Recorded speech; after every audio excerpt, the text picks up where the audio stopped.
Movie के starting में हम एक राज्य को देखते हैं और राज्य में हमें दो नाटककार दिखाए जाते हैं जो एक नाटक करके लोगों का मनोरंजन कर रहे थे। उनमें से एक का नाम जैंगसेंग और दूसरे का नाम गोंगजिल है। ये दोनों ही बहुत अच्छा नाटक किया करते थे, लेकिन ये जहाँ भी नाटक करने जाते वहाँ से कुछ ही दिनों में चले जाते। लेकिन ऐसा करना उनकी मजबूरी थी, वो कहीं भी ज्यादा दिन के लिए नहीं रुक सकते थे और इसका कारण गोंगजिल है, क्योंकि वो लड़का होकर भी लड़कियों से भी ज्यादा आकर्षित था। सभी उसे गलत तरीकों से देखा करते थे।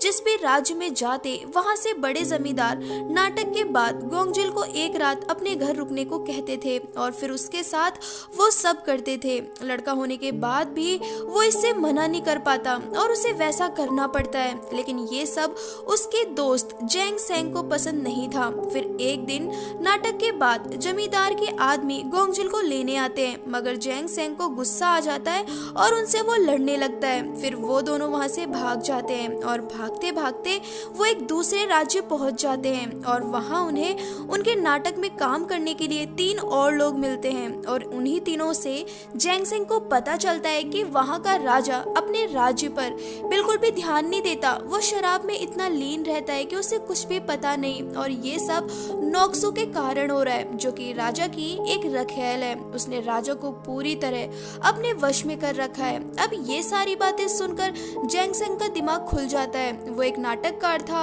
और अपने नाटक के लिए विषय खोजता रहता था और इस बार वो राजा को ही अपना विषय बना लेता है और अगले दिन अपना नाटक शुरू कर देता है। उसमें जैंगसेंग राजा बनता है और गोंगजिल उसकी रखेल। उनके इस नाटक को जनता बहुत पसंद करती है, उन्हें अच्छी इनकम भी होती है। अब वो बहुत खुश थे। अगले दिन वो फिर उसी विषय पर यानी राजा के ऊपर नाटक कर ही रहे थे, लेकिन तभी राजा का एक मंत्री उन नाटककार को देख लेता है। वो समझ जाता है कि ये उनके राजा की नकल कर रहे हैं और इसी कारण उन्हें पकड़ लिया जाता है और सजाए मौत सुनाई जाती है और उन्हें उनकी सजा देने ही वाले होते हैं कि तभी जैंगसेंग अपनी और अपने साथियों की जान बचाने के लिए कहता है कि अगर हमने राजा को हंसा दिया तो क्या हमारी सजा माफ हो सकती है। तभी मंत्री उसकी बात सुनकर थोड़ा सोचकर कहता है कि अगर राजा हंसे तो तुम्हें माफी मिल जाएगी, वरना मौत पक्की। वो इसे मंजूर कर लेते हैं और फिर अगले दिन एक छोटा सा समारोह किया जाता है और जैंगसेंग का नाटक बिल्कुल आखिरी में होता है। वो पूरी तरीके से तैयार होता है, लेकिन उसके साथियों को राजा के सामने जाने से डर लग रहा था। उनके मन में बस एक ही बात होती है कि अगर वो राजा को हंसा नहीं पाए तो आज उनका आखिरी दिन होगा। तभी उनकी बारी आती है। डरते हुए वो अपना नाटक शुरू करते हैं, लेकिन उनके साथी नाटक कर नहीं पाते। लेकिन फिर भी जैंगसेंग और गोंगजिल अपने नाटक को संभाल लेते हैं। पूरा नाटक होने के बाद भी राजा के फेस पर हंसी तो क्या, मुस्कान का भी नामो निशान नहीं था। सभी काफी डरे हुए थे, लेकिन जैसे ही वो अपने नाटक का आखिरी भाग करते हैं तो राजा की हंसी छूट जाती है।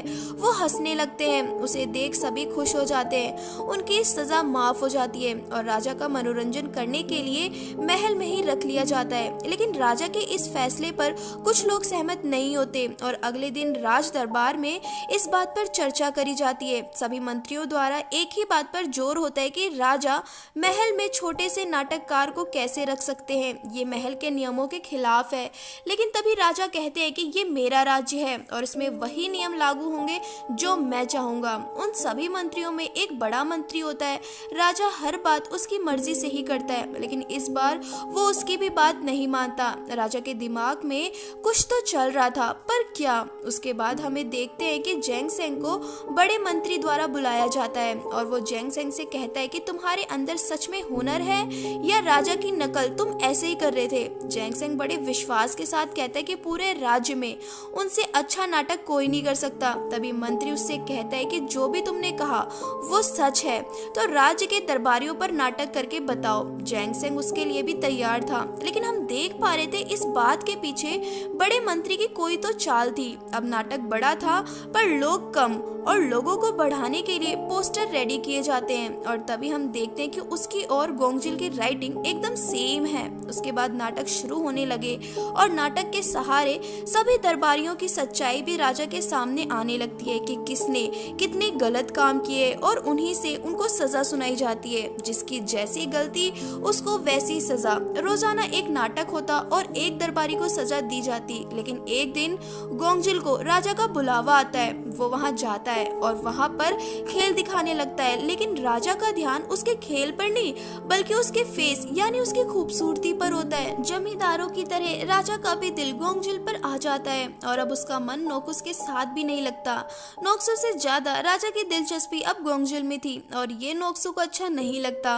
और दूसरी तरफ हम राज दरबार में सभी दरबारियों के मन में डर देखते हैं जो नाटककारों ने पैदा किया था उनकी सच्चाई को लेकर। तभी एक मंत्री उन नाटककारों के बारे में गलत बोलने लगता है जो राजा को अच्छा नहीं लगता। वो उस मंत्री को उसी समय सजा सुनाता है और तुरंत गोंगजिल के पास जाकर उसे अपने कमरे में लेकर एक कहानी सुनाने लगता है कि जिस बच्चे के लिए उसकी माँ उसका सब कुछ हो उसे उसी से दूर कर दिया जाए तो वो कैसे शांत रह सकता है। ये कहानी किसी और की नहीं बल्कि राजा की ही थी। वो अपनी कहानी सुनाते सुनाते रोने लगता है क्योंकि उसके माँ और पिता की मृत्यु उसके बचपन में ही हो गई थी। राजा की हालत देख गोंगजिल उसके लिए बुरा फील करने लगता है। दूसरी तरफ मंत्री जेंग सेंग को बुलाता है और उसे एक कहानी देते हुए कहता है कि तुम्हारा अगला नाटक इसी पर होगा। वो कुछ समझ नहीं पाता पर फिर भी उसके लिए मान जाता है। उसके बाद हम जेंग सेंग और गोंगजिल को एक साथ देखते हैं। जेंग सेल उससे कहता है कि उसे कुछ ठीक नहीं लग रहा तो वो वहाँ से जाना चाहता है। तभी गोंगजिल उस कहानी को देखने लगता है और कहता है कि इस नाटक को करके यहाँ से चलते हैं। अगले दिन नाटक शुरू होता है। किसी को नहीं पता कि आज का क्या विषय है, लेकिन नाटक शुरू होने के कुछ ही देर बाद सभी को पता चल जाता है कि ये राजा की माँ की कहानी है। उसकी माँ को धोखे से उसी के पिता द्वारा उसकी दादी के कहने पर मारा गया था। दादी की सच्चाई सबके सामने आने से उन्हें हार्ट अटैक आता है और वो वहीं मर जाती हैं। लेकिन फिर भी राजा गोंगजिल से बहुत खुश होता है क्योंकि अब उसे सारी सच्चाई पता थी और इनाम के रूप में राजा उसे अपने राज्य का एक हिस्सा बना लेते हैं और इसकी वेशभूषा भी बदल देते हैं। और तभी वहाँ नोक्सू आ जाती है। वो पहले से ही गोंगजिल से नफरत करती थी क्योंकि जब से गोंगजिल महल में आया है तब से उसका राजा और राज्य पर दोनों से ही वश नहीं रहा है। क्योंकि जब से गोंगजिल महल में आया है तब से उसका राजा और राज्य दोनों पर से कब्जा हट चुका है। वो वहाँ आकर गोंगजिल के बारे में गलत शब्दों का प्रयोग करने लगती है। वो तो उसे कुछ भी नहीं कहता लेकिन राजा को उस पर बहुत गुस्सा आता है और वो उसे वहाँ से बाहर फेंकता है। उसके बाद हम जेंग सेंग को देखते हैं जो गोंगजिल का इंतजार कर रहा था वहाँ से जाने के लिए। और जब वो आता है तो जेंग सेंग उसे देख हैरान हो जाता है क्योंकि अब वो काफी बदला हुआ लग रहा था। फिर अगले दिन राजा गोंगजिल के नाम पर एक जश्न का ऐलान करता है और तभी सारे दरबारी एक खेल की योजना बनाते हैं। खेल था सारे दरबारी शिकारी बनेंगे और सभी नाटककार बनेंगे शिकार। और ये खेल राजा को भी पसंद आता है और इस खेल को खेलने का इजाजत भी मिल जाती है। उसके बाद खेल शुरू होता है। इस खेल के जरिए दरबारी अपने अपमान का बदला लेंगे और इसीलिए उन्होंने सबको छोड़कर सिर्फ गोंगजिल को अपना शिकार बनाया। वो अपनी जान बचाकर भाग ही रहा था। तभी वहाँ जेंग सेंग आ जाता है और उसे बचा लेता है और अब पीछे पीछे राजा भी आ जाता है और राजा सब खेल समझ जाता है और दरबारियों की योजना बेकार हो जाती है। दूसरी तरफ नोक्सू भी अपने मन में गोंगजिल के प्रति नफरत भरे बैठी थी। वो उससे बदला लेने के लिए गोंगजिल की राइटिंग में ही राजा की बुराई लिखकर पूरे राज्य में फैला देती है। और जब राजा पूरी तरह नशे में होता है तभी नोक्सू उसे पेपर दिखाती है। अब गुस्से में राजा सीधा गोंगजिल के पास जाता है और उससे पूछता है कि तुम्हारी इस गलती के पीछे क्या वजह थी। गोंगजिल कुछ नहीं कह पाता है। तभी जेंग सेंग समझ जाता है कि ये उसे फंसाने की चाल है तो वो तुरंत उस इल्जाम को अपने सर पर ले लेता है। राजा को यकीन भी हो जाता है क्योंकि गोंगजिल और जेंग सेंग की राइटिंग एक ही जैसी थी। उसके बाद राजा जेंग सेंग को सजाए मौत सुनाता है और जेंग सेंग के कारण इस बार फिर गोंगजिल बच जाता है। लेकिन जैसे ही बड़े मंत्री को ये सारी बातें पता चलती हैं तो वो तुरंत राजा के पास जाकर सारी सच्चाई बताता है कि आपको पता चल सके कि आपके राज्य में क्या चल रहा है। इसलिए मैंने ही उन नाटककार से ये सभी नाटक करने को कहा था पर मुझे नहीं पता था कि कुछ ऐसा भी हो सकता है। राजा पहले से ही गुस्से में होता है और उससे बात छुपाने, उसके सामने छल करने और एक गुप्त योजना बनाने के कारण उसे उसके पद और महल दोनों से निकाल दिया जाता है। पर जाने से पहले वो जैंग सेंग को आजाद कर देता है और वहाँ से जाने को कहता है, लेकिन वो नहीं जाता। उसके सिर पर दोस्ती का भूत सवार था। जब भी गोंगजिल पर कोई परेशानी आई है तब उसी ने उसे बचाया है, और इस बार तो गोंगजिल बहुत बड़ी मुसीबत में है, तो वो उसे अकेला कैसे छोड़ सकता है। फिर जैसे ही सुबह होती है, जैंग सेंग महल में ही एक नाटक शुरू कर देता है और कहता है, राजा में आया एक नया बदलाव, लड़कियों से भरा मन तो लड़कों को सुलाया अपने पास, काफी अच्छा है बदलाव।